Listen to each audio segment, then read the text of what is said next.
The word party scientist actually came from a friend, an art writer, who was looking at my website and going through a lot of my work, a lot of the work that was of the Afterparty, from the Afterparty series, and of Nightlife.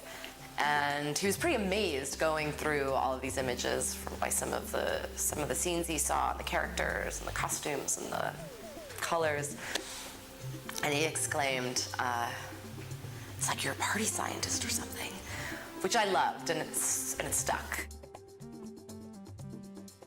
I care about culture, and I care about the culture that people make for themselves through celebration and through ritual and through tradition. And I see this a lot in a lot of these parties that I've attended over the years. I'm either documenting parties because I'm hired to do so, or I'm doing it because, well, I have a camera in my bag, and I think that there's a beautiful energy that comes out in people at night, and I like to capture that.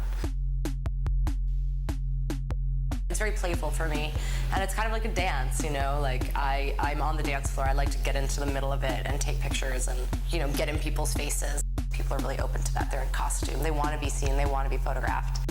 We rarely see an entire face in one. You know, there's usually details and glimpses of people, like the way you kind of remember a party. When you're at a party, it's dark and it's loud, and I mean, if it's a good party, it's dark and it's loud. You're most likely not sober.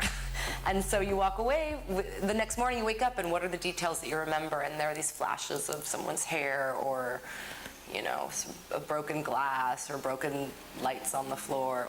Finding my way in this scene that I was really interested in, that I photographed, was to take pictures. It was sort of where I found my comfort zone.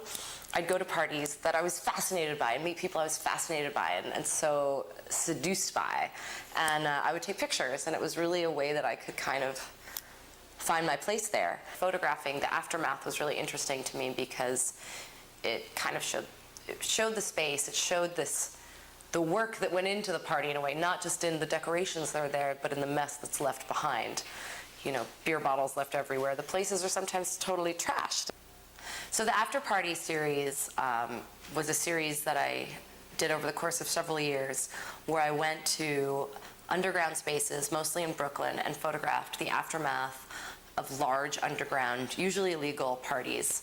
I shot them either in the early morning, when the party was over, or the next afternoon when no one was there, but there was full-on evidence of the party that had taken place the night before. There's sort of a melancholy side to them, because whereas I try to make them really lush and really beautiful formally, when the viewer is confronted with the photo, there's no party there. Like, the party's over. It's like you missed the party. They are an archive of the scene that really doesn't exist that as much as it used to anymore, because of the nature of real estate in New York City. Most of these parties were taken in Brooklyn. They were taken in loft spaces that were throwing a party that was illegal without the proper certificates of occupancy or liquor licenses.